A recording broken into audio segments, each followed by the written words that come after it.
been searching for the best way to generate passive income in your life and heard that real estate is a great way to do it. But you're tired of all the so-called gurus who are all talk and no substance. Get ready to celebrate because Kevin Bupp has spent 14 years successfully making it happen. This is the Real Estate Investing for Cash Flow podcast. Now, here's Kevin Bupp. Hey guys, Kevin Bupp here, and I want to welcome you to another episode of the Real Estate Investing for Cash Flow podcast. Our mission is to help you build and maintain massive amounts of cash flow through income-producing real estate investments. Now, our guest for this week's show is real estate and raw land experts Jill DeWit and Stephen Butala. Now, since 1999, Jill and Steve have completed the acquisition and sale of more than 16,000 properties without incurring leverage or debt, continue to purchase property daily for immediate resale.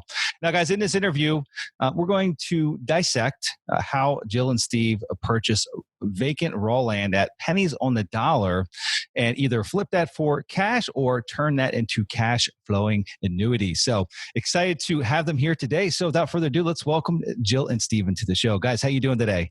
Excellent, Great. Kevin. Thanks for having us. Yeah, excited for you to be here. And for those that might not be watching the video of this, there's some waves crashing in the background. So beautiful scenery behind you. I saw a couple of mountain bikers, the guys, rolling past there. And so you guys are on the beach. And just to give our listeners a sense of geography, please tell us where you're listening from today, or talking to us from today. We're in South Bay, Los Angeles. So just about 15 minutes south of LAX and beautiful sunny Hermosa Beach. Very, very cool. Yeah, I think you guys are sunny today. We're sunny today. And I think the rest of the country is literally frozen, unfortunately. I feel a little bit guilty right now. You're correct. Yeah, as we record this on February 16th. So just to give everyone some context there, February 16th, literally the world, with the exception of, I think, California, and again, maybe Arizona. I haven't paid attention to the the southern part of the country on the west side over there. But I do know that I was in Colorado this past weekend and it was negative 15. It was quite cold up on the mountain for a couple of days. Probably the coldest weather I've ever skied in my life. But it, what doesn't kill you makes you stronger. I've got all my fingers, and so I'm grateful for that. Great. Yeah, with the little things, right, Kevin? It is the little things. I thought I was going to lose. I thought I was going to lose one along the way. I really did. It was that bad. Oh, but no. In any event, excited to have you guys here. Excited to talk about land investing. But before we dive into it, maybe take a few moments and tell our listeners a little bit more about yourselves. How you got into the real estate space, and ultimately, what made you land on land investing as the niche. So I have an accounting background, and I specialized really early on in my professional career buying and selling long-term care facilities and acute care facilities like surgery centers and nursing homes and assisted living facilities. And I did it very successfully, but also learned that it's one of the most complicated transactions that there is in real estate. And it took forever. The typical deal would take between 6 months and a year to get it done. And so we all know in the business, time kills deals. So I worked my way up from the most difficult transaction there ever was in real estate to the easiest, I think, from the most simple, a buyer, seller, and a purchase agreement on the back of a napkin.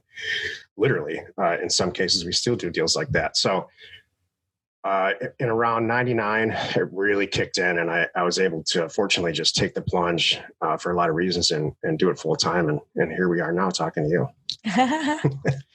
Good deal. But ultimately, how about land? I mean, how did you land on that particular, how did you land on land, right? How did you guys find that niche? I was sitting at my coffee table again this is around the late 90s, and bought an 80-acre property in Arizona on eBay in northeastern Arizona, where land still is pretty cheap, and paid, I think, $8,000 for it. We all kind of remember our first deals. Paid $8,000 for it, cleaned it up on the internet, never went to see it at all. I did this from the Midwest, and included maps and some pictures, and had somebody go out there, take pictures, and sold it for twice what I paid in less than 30 days, cash in, cash out. So I was hooked from there. Things like that, pivotal things like that happen in your life, and you're either sings to, or you're like, I don't want to ever do that again. So we need to dissect that a little bit, because not the average person, and I get that you wanted to get into simpler transactions. You found this tract of land, 80 acres in the middle of nowhere on eBay. for $8,000. And, there had to be a catalyst. I mean, God, there's so many questions that pop up. I mean, the average person doesn't go one day, you'll tool around on eBay and then buy a tract of land for $8,000 in the middle of nowhere, not knowing what to do with it, right? What the exit strategy or strategies were. And so what gave you the comfort to acquire that tract of land? What did you know that seller didn't know, and ultimately, pushed you to buy it, and you knew that you were going to hopefully make a profit on the backside? That's a fantastic question. And, it's the further, this is not our business model at all right now. This is just kind of what happened in the beginning. Yeah. But that's a fantastic question. And I now, with Jill and I own a company called Land Academy, where we teach other people what we do. And I'm finding us talking about confidence and why people do what they do and forming habits and professionalism and all of that probably half the time now. Because I think buying and selling real estate is easy for some reason. It's all the other stuff that, I think I had a sense of confidence. Well, I think from knowing you and knowing your story, I think a lot of it was too, and what we've still done today, cash.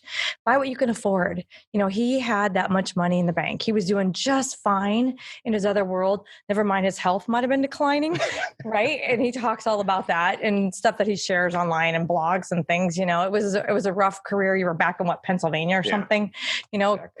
Crappy weather, smoking too much, health not great, doing crazy deals, and then found this property and tested it. You tested it, and you tested it with cash. This is what we tell people too. Try it. Do what you can afford. Don't go get a loan. Don't take out credit cards. Do anything crazy, and see if this is something for you. At least in the beginning. And that's exactly what he did. He's like, all right, $8,000. I'm gonna roll the dice. Let's see what happens. I know this, and it was way back when. eBay was new, and buying and selling property on eBay, we thought that was nuts at the time. And he's like, I'm going to do this. And he, like you said, he create, and over the years, it's gotten even better. Now we know how to make great photos and write good descriptions and how to blast it all over the internet. But it was just real simple then. Bought it. And again, made it look good and put it back out there. And then ka-ching, you're like, oh, what just happened? And that's what happens with a lot of people in our world. They're like, I listened to you, Jill and Stephen. I just sold it for double. What just happened? I didn't think that was possible. Yep, now do it again. And again and again and again. So, yeah. Yeah. So let's talk about that a little bit. The business model today and what you guys teach, obviously it still involves land, but, exactly how does it differ from that very first transaction? Maybe share the details of, the geography, the actual, the mechanics of the deals, how they look today versus what they look like back then, the size, the average values, things of that nature. Well, I would argue it's easier now. Yeah. As time has gone on, Kevin, the data and how he was getting it and how he had to scrub it. And back then we didn't have all the solutions that we have now. So it's so much easier from not only picking a county, and I'll let you talk more about that because that's the front end is him. He's all about picking the county, figuring out what's a good area, what size we should go for, what's the price point, buy for this, we're going to sell for that. His job is to make my phone ring. And then my phone rings when A, it's a seller, and then B, a buyer. I'm the person that takes care of all of that with the transaction and getting it all the way done. So you want to talk more about? Yeah. Here's our business model. I like to say, there used to be a sign in our office. It's not there anymore that says, we are a data company that happens to buy and sell real estate. And so it's all about data for us. We're licensed providers for CoreLogic, Black Knight, and for First American's Data Tree. And so what I do is I go in and I run a huge analysis, pretty intense analysis. This is exactly what we teach about an area. I call it the red, green, yellow test, about why certain areas may or may not be a great candidate for us to send mail. And so then we do. I'll get a data set of all the owners that make sense, scrub it all down, run through the data set with a fine tooth comb. And again, Jill's right. It gets easier and easier with the way technology is increasing. And then everybody will get an offer for a very specific dollar amount that says, "You'd like to buy your property? We did all the research. Here's the offer amount. Please call us back or sign the letter or take a picture of it." And very predictable and consistent number of people send it back. Yep. Yeah, there's so much to rip apart there. There is. There is. You guys, you can tell that you do this day in, day out, because a lot of folks, they ask me about like mobile home park investing. That's what we do, right? And my answers are always so seemingly simple, right? But there's so much more to it, so many more additional layers to it. Just, I do it all the time, day in, day out. It's just like second nature to me, just like land is for you guys. Right. So that offer, let's talk about the offer. Obviously every piece of property has an assessed value assigned to it by, the county's property appraiser. And so I'm assuming that you guys derive your offer probably based on a formula tied to the current assessed value. Is that correct? Or maybe dive into a little bit of how you guys come up with that number. What percentage of real value typically is it? Like, in your opinion, is it 50% of the current market value, 20%, 10%, what have you? Maybe share a little bit more details there if you would. This works for mobile homes and mobile home parks, but I'll get to that in a second. We never use the assessed value. In fact, we're pretty loud about it, because how assessors look at property and the value of property, in my opinion, is just so that they can shove it to the treasurer so they can send a tax bill out. So if you look at how property is assessed all across the country, it's incredibly different. So we teach pretty loudly, just forget about the assessed value. What I do is I establish a for sale per acre rate in that area, or if it's a more urban area, per zip code. And then a completed sale comps. And then I do run a pretty simple formula that says, all right, if I think it's $1,000 an acre, we're going to decide to go in between, in some cases, as low as 15% for raw land. If it's infill lots that are in what I think are buildable condition, then we're going a little bit higher at about 25 to 35%. And in some cases, we do this with mobile homes and with houses and everything else. And then those numbers are a lot higher. They're closer to 80%. Very interesting. And let's talk about the location. So choosing the right location for, again, we'll stay on the land investing strategy here today. How do you decide a county or a particular batch of counties is a good place to go? What criteria is established there that makes you comfortable and know that you can essentially get the response rate you're seeking when you send out your mailers, and ultimately do enough deals to justify being in that particular county? We try to send out, I call it Mailer Wednesday. So I crunch all the data on Wednesday and I get it to my assistant, and we go in a weekly cycle every Wednesday. But it could start from a news article that I read about why just outside of Las Vegas is an incredibly hot market. We live and die by days on market here for all product types. So wherever houses are selling quickly or it's a hot area for that, the same is going to happen for land. It used to be not that long ago, that's all we had to go on was housing data, because there was just no land data. But now the way Redfin is and Realtor.com, the data portion of it, and even Zillow, the scrapability of Zillow, you can get rural, very, really good real estate comparison values, both for sale and sold, and days on market information pretty effectively. So what I do is it might start with an article. It might start with, I can tell you and I'm sure you can too, the top 5 lowest days on market areas are pretty consistent. So it starts with that, and then I'll break it down by zip code and run the tests and pit those areas directly against each other to see who wins. And I'll even throw things at you. Like I've had some hey, will you please roll this in here? I'm seeing something. I've got a feeling I want to hit this area. And it's usually the same thing. It's a hunch. There's a lot of science to it, but there still is a little bit of art to it also. Right. Hey guys, Kevin Bupp here with Sunrise Capital Investors. As you are hopefully already well aware if you've been a listener for any period of time, my goal has always been to provide you with as much value as I possibly can through my 2 podcasts, Real Estate Investing for Cash Flow and the Mobile Home Park Investing Podcast. As our audience continues to grow, literally, we've been downloaded millions of times by folks in over 125 countries. I've had thousands of people reach out looking to get involved in our niche, and that's the phenomenal niche of mobile home park investing. Now, for those that don't know, I've been a full-time real estate investor for more than 20 years now, and I've personally invested in and have owned apartment complexes, various commercial properties, hundreds of single-family rentals, and I've interviewed some of the most successful investors in just about every other asset class, and I've arrived at this one very simple conclusion. Mobile home parks are hands down the best investment I've found to date. Why? They provide investors with the best risk-adjusted returns out of any other real estate sector that I've seen. Investing in real estate can get complicated, and I really want to simplify this process for you. If you're someone who wants to diversify away from the uncertainty of Wall Street and allocate a percentage of your real estate portfolio to mobile home parks, but maybe you don't have the time nor the inclination to personally locate good deals yourself, then our team will do it for you. At Sunrise Capital Investors, our team specializes in the acquisitions and management of undervalued and highly profitable mobile home parks. And we are now providing accredited investors with an opportunity to participate directly alongside our team in Growth and Income Fund 3. When you invest in our fund, you get immediate diversification into multiple deals we acquired off market that are already performing and have built-in sweat equity. And let me say this, I believe that we are hands down the best in our space at sourcing highly profitable off-market deals. That's really what makes us unique in this niche and as investment managers. As stewards of your capital, we truly are aligned with our investors.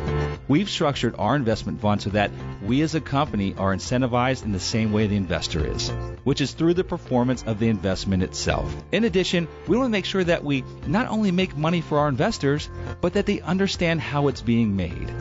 That's why we provide our accredited partners with a private monthly podcast that walks them through the detailed updates on how their investment is performing. And we're very transparent, providing you with the good, the bad, and the ugly at times. And so if you'd like to learn more about the partnership opportunities with our team here at Sunrise, please visit us at investwithsunrise.com and request access to the investor presentation. It's absolutely free, and you'll get instant access to review the off-market deals that we've already purchased that you can co-own with our team. Also, feel free to call us at 833-CASH-FLOW without the O. Again, that's 833-227-4359, and our investor relations team will help you schedule an appointment to speak with one of our managing principals. If you have questions, go ahead and schedule the call. Let's jump on the phone. And with that, guys, I'd like to leave with one last thought. From the time that I wake up in the morning till the time that I lay my head down the rest of the evening, my number one priority with everything I do, whether it be recording this podcast, working for our investors, helping each of you reach your investment goals, to providing a great experience to each of our residents who reside in our communities, is to add huge amounts of value to everyone that I come in contact with. Now, with that being said, I look forward to the opportunity of bringing value to you through Sunrise and through this podcast. Thank you for your time. Now, let's go ahead and get back to the show. Are most of the land deals you're doing larger tracts of land, kind of on the outskirts of a booming metro? Or, and I know you had also mentioned like infill lots and things of that nature, but what is the majority of your business made up of? Is it the larger tracts, or is it the smaller individual, potentially buildable lots? It's dollars for us now. So it's Okay. the size, the acreage doesn't matter too much. And we don't want to do super small deals like what I described earlier. We don't do that anymore at all. But if we can buy property for between $30,000 and $80,000 and sell it for between 120, 150, 200, we've got a few multi-million-dollar deals going on right now with partners in California. So it's a dollar situation, Mm-hmm. and it's a, oh my God, we got to buy this right now situation for us. Yeah. Are you typically actually closing on the property, or are you just doing an assignment of contract? That's a great question. And I stopped using the wholesale word because people were getting confused with that one. So we close on the property. We are not agents. We're not brokers. I'm not representing anyone. Mm-hmm. So we totally come in, put in our own money, buy the property. Our name's on the deed, and then we turn around and sell it as fast as we can. And while it's in the process, by the way, usually while we're closing on it, I've got my engineering team getting the pictures, and we're getting drone shots, all the descriptions. So, man, the day that thing is recording, it's out to the planet for sale, and hopefully selling like that weekend kind of thing. Got it. And are you typically selling these for cash, or are you also in the term business? We're not in the term business. No, really? Okay. No. Well, then I misspoke on the introduction about, basically creating cash flowing annuities. So anyway, guys, my mistake there. No, it's all good. But we have done that, and people still come to me, and I'm like, for the right buyer, if they said, look, I need 6 months, I'm putting this together, I'm going to put this much down. It's a big chunk down, like usually my initial investment. And they need 6 months, whether I'm cashing this out, moving this around, I would consider it. But usually now there's places they can get funding. There's companies like, we have no affiliation, but like Rural First, and there's other places you can get funding now in rural vacant land. So I kind of try to shoo them that way, and then call me when you have the cash, and then we'll do the deal. It's amazing how fast people can come up with cash. Yeah, They're paying half of what a property is actually worth. I had a guy the other day had $50,000 for one property, and I did a second one right next to it, almost the same size in Northern California. And I like, look, it was at the end, we're just about to close. I'm like, are you sure you don't want this other one? I'll give you a sweet deal. You could have them both for 80. And the next day he came up with the 80. I'm like, all right, here we go. And we were into it for 20. Yeah. That's a pretty typical deal for us without partners. Right. The reason we started Land Academy was to generate partners for ourselves. Yeah. To teach them correctly how to do this, go out and find their own deals. And then Jill and I, we have this program called deal funding where we actually pay for the entire acquisition costs, or if it's really large, we'll bring other Land Academy members in, and we're kind of the ringleader, and everybody has a job. Yeah. Got it. Very interesting. I cringe at the short-term capital gains of just flipping these properties, but that's another show in and of itself. So right, exactly. That's why make enough, Kevin, it doesn't matter. Yeah, I agree with that to a certain extent. Okay, yeah. But, we can always do it better, but that's okay. No, that's okay. Absolutely. Yeah. So, is the highest generation of qualified prospects via direct mail? Is that like your number one marketing method? Yeah. Yep. Okay. That's it. What is the only one? Yeah. Send out 100 letters. You get, X percentage response rate. Of that response rate, how many deals are getting done? Do you guys have it broken down like that? I mean, again, you said you're very specific with the data, and it's fairly predictable. So what might one expect if they followed your program, your exact same system? What might they expect as far as, again, response rate? And we can use this to 100 or 1,000, whatever number, just a fairly easy number to base it off of. Response rate, and then of that response rate, percentage closed. Or offers accepted, I guess is the best way to say that. Right. Cutting super to the chase, it's between 1,500 and maybe 2,200 offers sent per closed deal. And that number can vary widely, but that's a direct answer to your question. That's conservative, because some people have done better. That's true. Us. When we do a surgical strike and we price a little bit higher, those numbers can be at 1 in 300, 1 in 500. But I don't want to create a false expectation out there. Sure. No, understood. And, why would, it might be a silly question because I know the answer to it, but I'm going to ask it anyway, because I'm sure others that are listening, they've got it in their mind of, why would someone consider selling their property for literally anywhere between 15 to, 25 or 30 cents in the dollar, based on what you had mentioned of what you typically send out as far as an offer? Why would they sell it for that low of a dollar amount? Especially, again, we're recording this in February 2021. I mean, the real estate market's hot. And I know that that's existing inventory of homes for the most part, but I think just real estate in general is incredibly hot right now. And so what are some of the motivations, the top motivations you guys see as to why someone might sell for pennies on the dollar? They don't want it anymore. They're tired of getting the tax bills. They're in a situation, they need cash right now. They inherited it. They didn't even know dad had it. There's all kinds of things, and they don't know what to do. And it's hard. And some of the smaller properties, good luck, especially with the real estate market right now. Good luck finding a good land broker who will represent you and sell your property for you. They don't want to take on a 20 or 30,000 or whatever, anything under 100,000. They're busy selling $500,000 and up homes, and that's where their money is, and the big commissions. So when they get a letter, most of the time they get a letter from us. It's two things: we hit them at the right time. That's it, and that's really it, and the relationships that we form with them. And I know that about us. That's why our yield is a little bit higher, because I work so hard at it. And I know that how I even still today answer the phone, Kevin, on some of these mailers. Do you really? Wow. There's some good ones. Like we canvassed LA County, and they were $1 million and up, because we had a certain guy that we were working with about a year or two ago, and go over these big properties. And I personally took the phone calls. And there was one Saturday night that I'm like, I really said, baby, I get a kick out of it too, by the way. I think it's the best thing on the planet, because you win when you buy it. When the phone call comes in, and you're like, and I'm talking on the guy, and I'm looking it up on the computer. I'm like, holy crap, this is awesome. So I love doing those calls. So I make relationships with these people, and I've had so many people too, Kevin, say, I had 3 other offers, and Jill, I don't know them. And I found you online. I see you. I trust you. I hear you. You've obviously been doing this forever. You're making it so easy for me. I absolutely want to sell to you. How fast can we do this? Great. We teach a whole module now on partnerships, because I started all this, and really did very, very well until 2010, when things, which is strangely when Jill and I met and joined forces doing this. And the market was really tough in Arizona, which is where this all started, and where our main everything is. And when the minute probably 2 weeks after Jill and I joined forces, she just took over the sell side of everything. And, we times 10'd it. Who is the typical buyer on the back end? I guess I'm more specifically not speaking to like infill lots, because that's probably going to be like a builder or an owner occupant that wants to build a home there, but more so in these larger, maybe more rural tracts of land. Who is typically that end buyer? I mean, what are the reasons that they might be buying that parcel?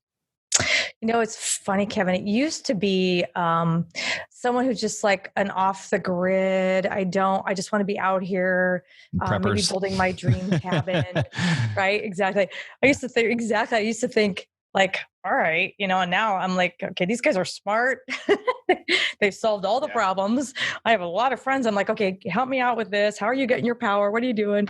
Kind of thing. And now it's everybody. I am selling property. It's shocking. I'm selling 10 and 20 acre properties in the southeast of the country to sweet pregnant couples coming out of Chicago that are sick of it. Yep. And they're going to build a house and be there in their family and be, 2 hours from this great, awesome urban city where there's good music without saying, those kinds of things. And it's all over. There's like 3 types of buyers. There's what Jill described as the end user, or the perceived end user of the property. Mm-hmm. We all know building a house is a lot more complicated than there's just a lot of stuff involved. There's a specific use end user, mm-hmm. which we just sold some marijuana property in California. The deal that Jill described very, very quickly.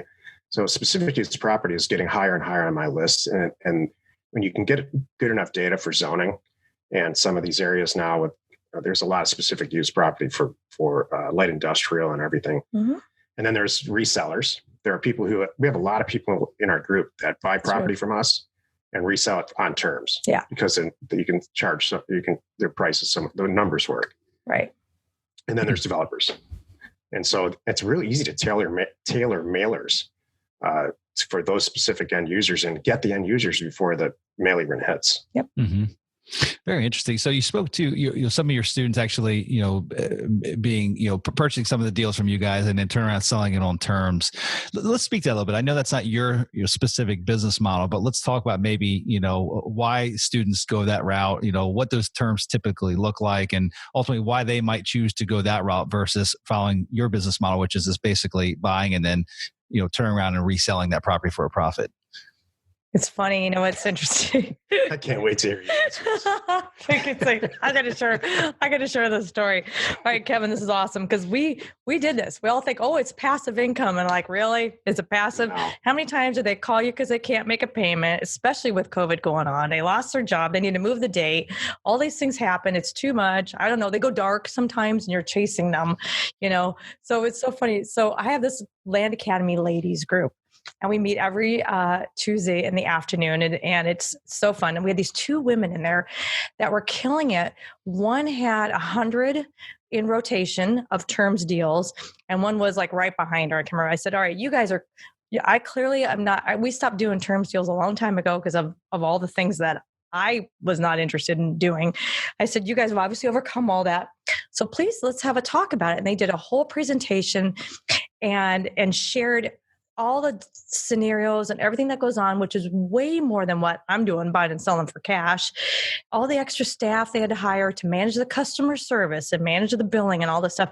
And at the very bitter end, they both looked at each other. It was the funniest thing. And they said, by the way, if you're new to this, or if I had to do it all over again, I wouldn't go this path. I was just buying stuff for cash. I was cracking up. Jill and I have said, interesting. We had a huge churn business for a long time. And it ended up with Jill in tears. Sometimes at 6:00 at night. I'm like, it's so sweet. I was trying to be so nice. I would always be, I don't want them to go dark because I don't want to chase them, have to resell the property. I always try to work it out with them, but just so much involved in that. I'm like, let's just sell for cash. And then not to mention, great. I bought it for $10,000. I'm selling it for $35,000. Maybe I 20 on cash, 35 on terms because they pay $5,000 down. Mm-hmm. They pay $100 a month or $200 a month. And And it's just, but it's a lot of work. And they, especially there's a sweet spot. These two girls were pros, man. I was really impressed. They're just like, okay, if you price it below this amount, you're getting a bunch of crap. If if you price it in here, it's kind of the sweet spot. So you have to be really, there's a good part where you have a good percentage that you think they're going to pay and be consistent. But I just don't want to go versus I'm like, I'll just rather take the 20 and walk away. Like that deal the other day, I could have hung out and got another. They were priced at $60,000 each. I accepted $50,000 on these two parcels. And again, they're marijuana, beautiful. So that's what this guy loved them, right on a highway, awesome access, and so. But he didn't have enough to buy the two, and I said, "All right, I'll give you both for 80. I just want to be done with it. And you're the perfect buyer. If you say no, I'm going to go try and sell it for 60." So I was giving it him for 30,000, which I could probably go get another 50, 60. And he's like, "Done." I'm like, "Great." I'd rather just move on. It's volume for us. There's always another deal around the corner for us and people who consistently send mail out. Yeah. Any idea, your two students that do the term sales, any idea what they're, not factoring in COVID, maybe just call it during normal times, like what their, typical default rate look like, over the first year or so? Really? Yeah. What's interesting too, one of them said, as they're talking, like they're in two different states and they kind of they're not like friends doing it together. They each happen to be doing the same thing with their own companies. And it was funny because this one said, I'm actually undoing it. I'm giving everybody a 25% discount on the total price if they want to just cash out now. And the other one said, oh, I'm only giving 10%. I should up mine to 25%.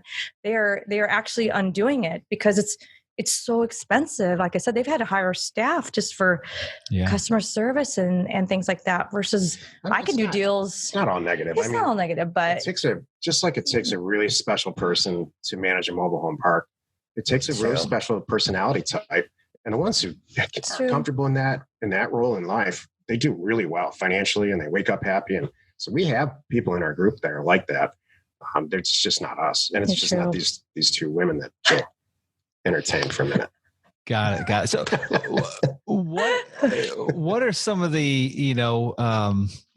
unique details of land investing that maybe we haven't touched on yet today? Like just, there's no way we hit on everything. So what else do you think it would be important or relevant for our listeners to know about this investing niche, land business, if they have an interest in, what are some of the unique nuances that exist here?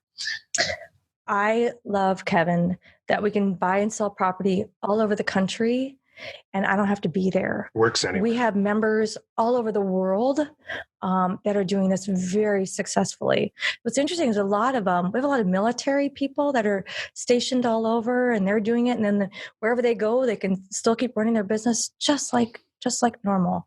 So that's the beautiful thing. And then also it really is the easiest thing. It's me, the buyer, and it's the seller.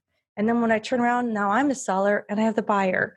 So it's so nice when they call most of our properties, I don't get a lot of agents or brokers calling, but when they do, I absolutely work with them.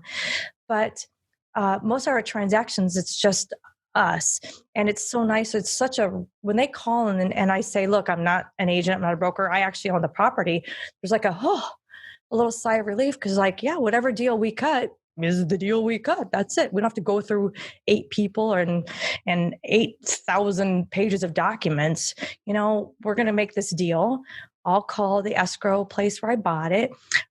It's going to be fast and easy because I did a hold open or, a binder clause, whatever I don't know what you call it, but so it's going to be cheaper and fast and easy. And we're going to get this in your name and, we'll do it in 2 weeks. Does that sound good? Oh my gosh. Yes. You don't have to leave your desk and you never had. And then COVID happened and now it's becoming a thing not to leave your desk. Right. Exactly. It's really convenient. What type of due diligence do you guys do in these properties? Are you doing environmental inspections? Probably more speaking to some of the larger tracts of land. Is there any costly due diligence that you're performing prior to purchasing it and putting it in your own name? I pass on it. It's funny you say that. Anything that's ever had in fact, for a lot of years, more than a decade, I wouldn't buy commercial property at all, even if it was never developed for EPA reasons or phase 1 reasons. And we've never, in my healthcare years, got in trouble doing that. So we don't ever do phase 1s. We just won't buy the property. And the further into this that we get, the more selective we are. So when it becomes specific, like last year, we did a a property that was right next to McDonald's that was specifically zoned for hospitality. Yeah. And we did great on that deal. Bought it for very little, and it probably times 10 or times 8 on the price. So, and that was financing involved in that, which is not a typical deal. But the due diligence that we can tell in about 20 minutes if we're going to buy the property or not. About 80% of the way. Maybe 5 minutes. Really. And in that situation on that particular property, so you didn't perform a phase 1 environmental on that one, being that it was commercial, or you did? We did not when we bought it because the price was so attractive. Right. But the buyer did. Mm-hmm. Okay. And it's priced that way. So that's usually what I say too. Like, look, if you want me to go get this stuff, I can. But that's going to change the price. Keep in mind, you're buying this thing because that's the whole thing. We're not selling at retail prices. So we're buying it, maybe an average of 25% of retail. I'm trying to sell it to 50 to 60 or so percent of retail. Mm-hmm. So the guy who buys it from me is over the moon that he's getting a good deal. And I could be greedy. I could sit tight for retail and let it take 6 months or a year, whatever I want. We have members who do that. And do all this stuff, but I don't want to. And that's the thing. I say, look, it's priced this way. You want to go do it, knock yourself out. If you want me to do it, it's going to change the price. They're like, oh, never mind, Jill. I get it. Kind of thing. Mm-hmm. Got it. So we're talking about all these great deals where we made a lot of money, right? Not many people ever talk about the deals where they just went sideways. Maybe it wasn't losing money. Maybe it was a bad partnership or what have you. But what's the one deal? When I say those things, what's the one deal that might come to mind? The one that kept you up late at night, the one that gave you gray hairs, the one that just really was the biggest challenge, biggest roadblock, what have you, of your entire investing career? Which was it? What happened? What were the challenges associated with it? And what would you have done differently, given the chance? I mean, I have a couple examples of one that we haven't, all of us have a couple of properties in inventory that's like, wow, I could probably do without this deal in my life. We've got a 5-acre property just outside, it's in LA County, but the northeastern area of LA County that just won't sell. So we're about to take a loss on it, which is fine. I mean, one property out of thousands and thousands is okay. It's just an ego hit for 20 minutes. But the real mistake I made in my career was having a single channel outlet of sales right about the time Jill and I joined forces. And she came in and said, wow, I don't even know if it was conscious or not for you, but you just said, look, you can't just have this single sales outlet. And then when it's not going well, you got to really just be a little bit more loud and get involved in social media. And I was one of these guys that I'll never go on Facebook and all of that. And 2010 and 2011, we really revamped our sales process. And I'm not sure I'd be around if I didn't, get with the times. No, I feel you. Well, I want to dig into the LA County deal, the one where, you guys will ultimately lose some money on. What happened? What would you have done differently? Where were the challenges with that deal? It's not that bad. It's okay. I'll totally tear it. Hey, you can go look it up right now. It's 5 acres in Lancaster. And you know what it was? It was my bad. It was we were just starting our Land Academy deal funding, and it was one of our members brought this deal to us. And it was a guy that I trusted really well. He'd been doing all these other deals and he's bragging about them. I'm like, so I didn't even really look at it. I'm like, sure, here's X amount. I don't know, like $20,000. I'm like, here you go, Matt, knock yourself out. And so great. And I'm like, why is this stupid thing not selling? And then later on at the end, Matt said, because there's a portion in the agreement where we have the option, he can walk away and it's on me. And he's like, sorry, Jill. It's kind of like he just threw me the keys. Well, it was all my money. He was trying to sell it. It didn't work. Right in the very beginning of deal funding. Yeah. There were a lot of very successful people in our group that were using it like this. Yeah. All these great deals that I just found, I'm going to do myself. Yeah. But if these idiots are stupid enough to fund this thing, I'll throw these at them and see what they say. And so we had to get through that. That took about 6 to 8 months.